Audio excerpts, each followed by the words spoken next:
میرا نام مناہل ہے اور میری شادی کو پورے 7 سال ہو گئے تھے، مگر اللہ نے اولاد نہیں دی تھی۔ بہت ساری دعائیں کی، بہت ساری منتیں مانگی، بہت روئی، اللہ کے آگے فریاد کرتی رہی۔ میرے شوہر کا ایک بھائی تھا، یاسین بھائی، جو ملک سے باہر ہوتا تھا، اور ان کی ایک چھوٹی بہن تھی، نجمہ۔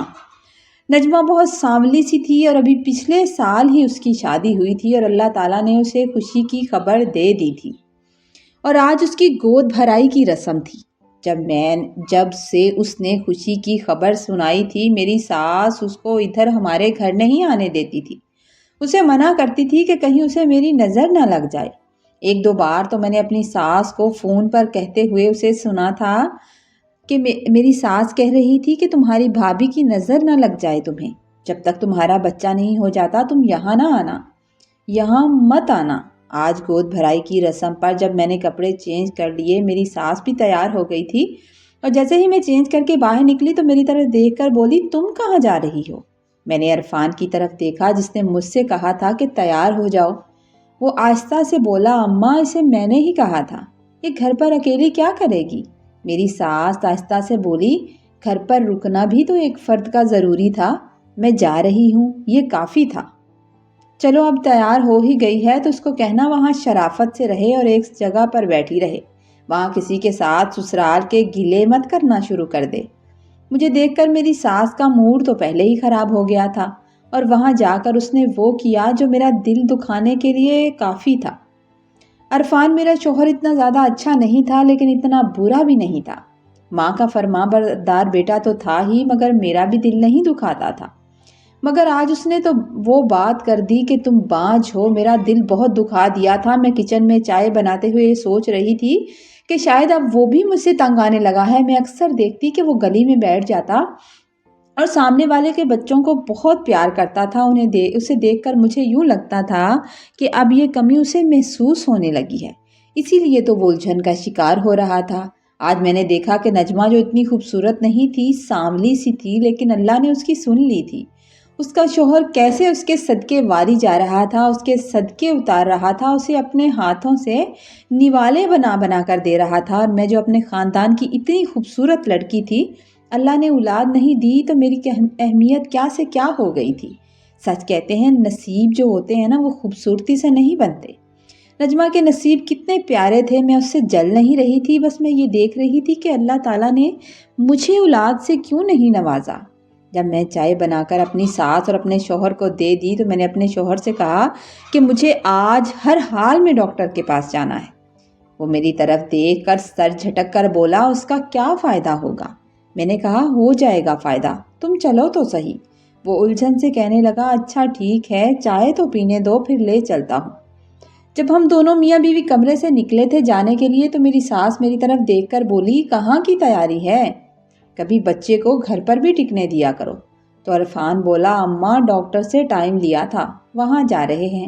میری ساس دبی ہوئی آواز میں بولی، بس اسی لیے تو کہہ رہی تھی، یہ یہیں ٹھیک ہے، تمہیں ہی چوک چڑھا ہوا تھا اسے ساتھ لے جانے کا۔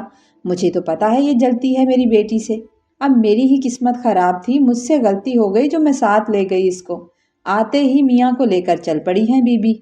اگر ڈاکٹروں سے کچھ بننا ہوتا تو کب کا بن جاتا، اس کو چھوڑو تم، مجھے تمہارے ساتھ بازار جانا ہے، تھوڑی شاپنگ کرنی ہے نجمہ کی، اور گھر کا سامان بھی لانا ہے۔ عرفان نے اماں سے ایک بار بھی نہیں کہا کہ اماں میں جلدی آ جاؤں گا تو آپ کو لے جاؤں گا۔ وہ خاموشی سے جی اماں کہہ کر مجھے کہنے لگا، تم کل یا پرسوں چلنا میرے ساتھ، پھر لے چلوں گا۔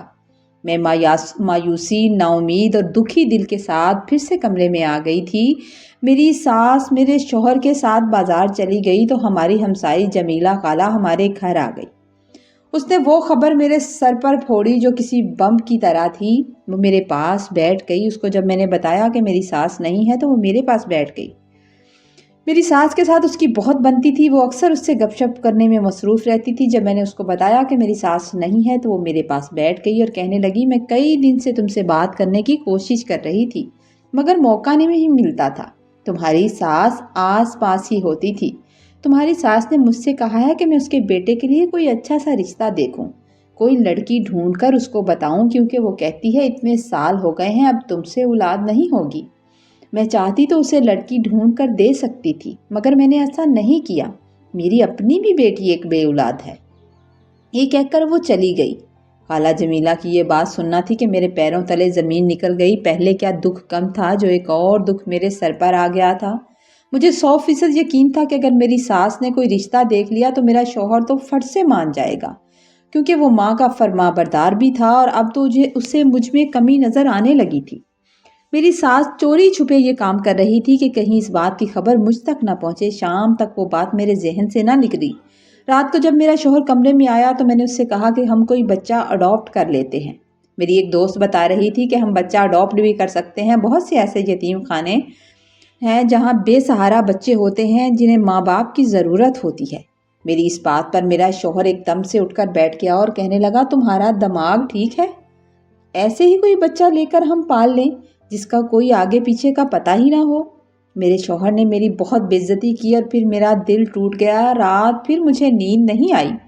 صبح ہوتے ہی جب میں کچن میں ناشتہ بنا رہی تھی تو میری ساس کو نجمہ کی کال آئی۔ وہ کہنے لگی کہ اس کی طبیعت ٹھیک نہیں ہے اور وہ لوگ ہاسپٹل جا رہے ہیں۔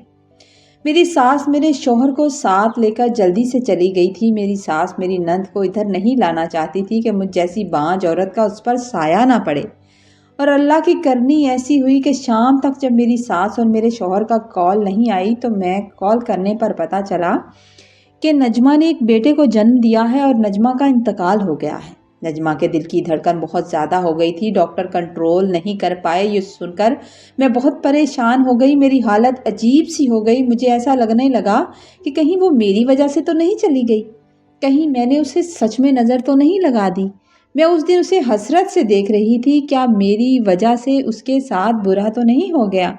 میں اس سے جلتی نہیں تھی، بس اللہ سے شکوہ کیا تھا۔ پھر میں روتے ہوئے خود کو تسلی دیتی کہ میں نے اس کا برا تو نہیں چاہا تھا، یہ میں نے ایسا تو نہیں چاہا تھا، یہ سب اللہ کی مرضی سے ہوا تھا۔ میری ساس، میرا شوہر تو پہلے ہی نجمہ کے سسرال میں تھے۔ میں نے بھی رکشہ لیا اور نجمہ کے سسرال آ گئی۔ وہاں ہر طرف دکھ کا ماحول تھا۔ میری ساس بھی روئے جا رہی تھی۔ بار بار میری ساس کی طبیعت خراب ہو رہی تھی، جبکہ نجمہ کی ساس سنجیدہ چہرے کے ساتھ ایک سائڈ پر بیٹھی تھی۔ نجمہ کا جنازہ ہو گیا اور سب لوگ آہستہ آہستہ گھر کو جانے لگے تو وہاں ایک عورت آئی جس کے ساتھ 2 بچے تھے۔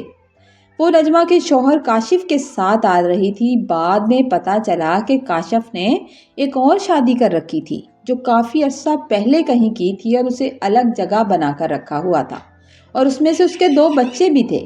اور ایک رات پہلے اس بات کی خبر نجمہ کو ہو گئی تھی جس کی اس نے ٹینشن لی تھی، اور یہ نجمہ سے شادی اس نے صرف اپنے باپ کی وجہ سے کی تھی، کیونکہ نجمہ کا سسر اور میرا سسر آپس میں بہت پکے دوست تھے۔ اس نے اپنی یہ شادی جو تھی وہ اپنے گھر والوں سے چھپا کر رکھی ہوئی تھی۔ جب نجمہ کو پتہ چلا تو وہ بہت پریشان ہوئی۔ اس کی طبیعت خراب ہو گئی اور دل کی دھڑکنیں کنٹرول نہ ہو سکیں اور اس دنیا سے چلی گئی۔ اس بات سے وہاں بہت ہنگامہ ہوا۔ میرا شوہر اور میری ساس نے وہاں بہت زیادہ جھگڑا کیا اور انہوں نے وہ بچہ بھی لے لیا۔ اس بچے کو لے کر وہ گھر آ گئے۔ گھر لا کر میری ساس نے وہ بچہ میری گود میں ڈالا تو میں نے ایک نظر اپنی ساس کی طرف دیکھا اور دوسری نظر اس نیلے آسمان والے کی طرف دیکھا۔ میں نے ایسا تو نہیں چاہا تھا، یہ تو اللہ کی طرف سے تھا۔ اللہ تعالیٰ نے مجھے بھی بچہ دے دیا اور میری ساس بھی سدھر گئی۔ میری نند بیچاری جانے اسے کس جرم کی سزا ملی تھی کہ وہ اپنی بچے کو دنیا میں آئے ہوئے دیکھنے سے پہلے ہی چلی گئی۔ اب میری ساس خاموش ہو گئی تھی۔ پہلے مجھے اب کچھ نہیں کہتی تھی، بس اپنی بیٹی کو یاد کر کے روتی تھی۔ میں نے اس بچے کا نام دانیال رکھا تھا۔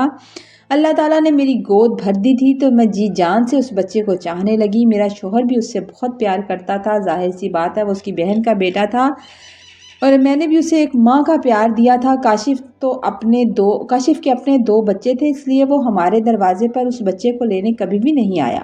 اب دانیال اتنا بڑا ہو گیا تھا کہ مجھے ماں کہنے لگا تھا۔ اللہ تعالیٰ کو میری اس سے محبت اتنی پسند آئی کہ اللہ تعالیٰ نے مجھے ایک بیٹی سے نواز دیا۔ میں اپنے بچوں کے ساتھ بہت خوش ہوں۔ میں نے کبھی ان دونوں میں فرق نہیں کیا۔ دونوں ہی مجھے اپنی جان سے پیارے ہیں۔ میری ساس بہت خاموش رہتی ہے، جتنی بات پوچھو صرف اتنی بتاتی ہے۔ ہم اچھی زندگی گزار رہے ہیں، لیکن کہیں کہیں دل میں ایک خدشہ ہے کہ کہیں میری نظر اس کو تو نہیں کھا گئی۔ کیا سچ میں ایسا ہو سکتا ہے؟ یہ بات اکثر مجھے بے سکون رکھتی ہے کیونکہ میں نے اسے بڑی حسرت سے دیکھا تھا۔ آپ کی اس بارے میں کیا رائے ہے؟ کامنٹ میں ضرور بتائیے گا۔ خوش رہیے، آباد رہیے، اپنی فیملی کے سر پر اللہ تعالیٰ آپ کو سلامت رکھے، آسانیاں پیدا کرے، اللہ تعالیٰ آپ کی مشکل